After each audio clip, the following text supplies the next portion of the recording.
मागच्या 2-3 दिवसांमध्ये ज्या काही गोष्टी विधानसभेमध्ये घडल्या त्याच्यावरून असं वाटतं की विधानसभेची जी काही शिस्त आहे ती हरवते का? या लोकांना जबाबदारीची जाणीव किंवा बेशिस्त सवय लागते का? महाराष्ट्रातील जे काही पावसाळी अधिवेशन होते ते नुकतंच 18 जुलै रोजी संपलं. या 3 आठवड्यांच्या कालखंडामध्ये लोकांनी अपेक्षा जी काही होती ती केली होती. त्यांचे सगळे जे काही प्रश्न होते सभागृहामध्ये मांडले जातील, त्यावर तोडगा निघेल. पण या अंदाजे अधिवेशनामध्ये चर्चा, गोंधळ, मारहाणी आणि लज्जास्पद गोष्टी सगळ्या घडल्या.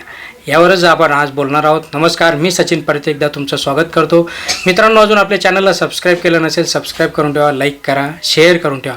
बघा, सर्वप्रथम उल्लेख करावा लागेल तो शिवसेना शिंदे गटचे आमदार संजय गायकवाड यांचा.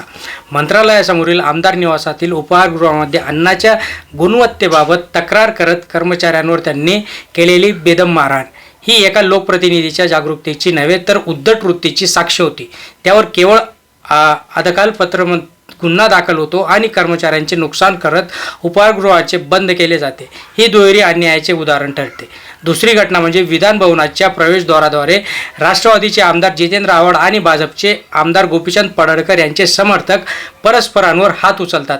या हाणामारीचा मूळ मुद्दा मंगळसूत्र चोरण्याचा अवमानावरून आरोप होता. पण त्यातून उफाळून आलेली हिंसा आणि सभागृहाच्या वरील लोकशाहीच्या मूल्यांना लाज आणणारे उदाहरण ठरते. या 2 घटना इतकाच धक्कादायक प्रकार म्हणजे अंदाज समितीच्या धुळे दौऱ्यातील शासकीय विश्रामगृहामध्ये 1,84,00,000 रुपयांची रोख रक्कम सापडली. माजी आमदार अनिल गोटे यांनी थेट आरोप केला होता की हे पैसे आमदार वाटपासाठी आणले होते.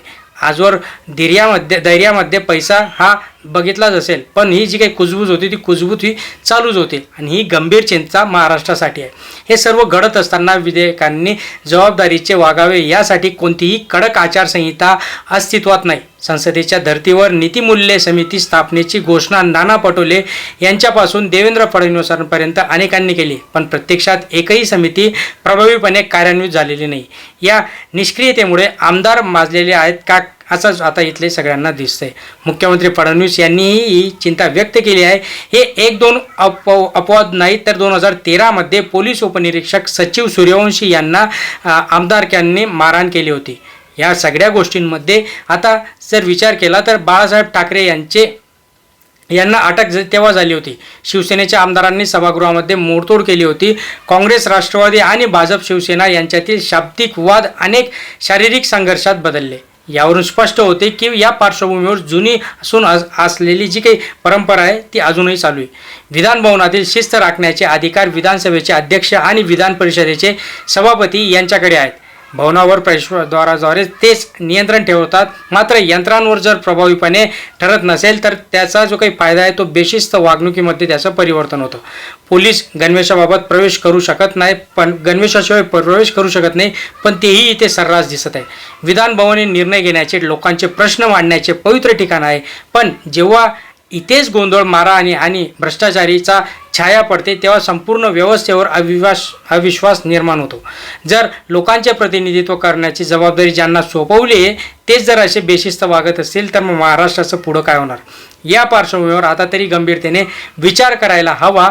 विधायकांनी आचारसंहिता, नीतिमूल्य समिती आणि विधान भवनातील शिस्तबद्धता या तिन्ही गोष्टींवर तातडीने कार्यवाही न झाल्यास जनतेचा रोष उफाळून येणार आणि ही जी काही सत्ता आहे ही सत्ता लगेचच पालट होणार. करणार कोण आणि भरणार कोण अशा या गोष्टी इथे महाराष्ट्रामध्ये नक्कीच आपल्याला भविष्यात बघायला मिळणार आहे. तुम्हाला काय वाटतं या विषयावर नक्कीच खाली कमेंट बॉक्समध्ये कळवा. चॅनलला सबस्क्राईब करून ठेवा, लाईक करा, शेजारील घंटीचं बटन ऑन करा, म्हणजे असेच महत्त्वपूर्ण माहिती अपडेट तुम्हाला आपल्या व्हिडिओच्या माध्यमातून नक्कीच देणार. धन्यवाद.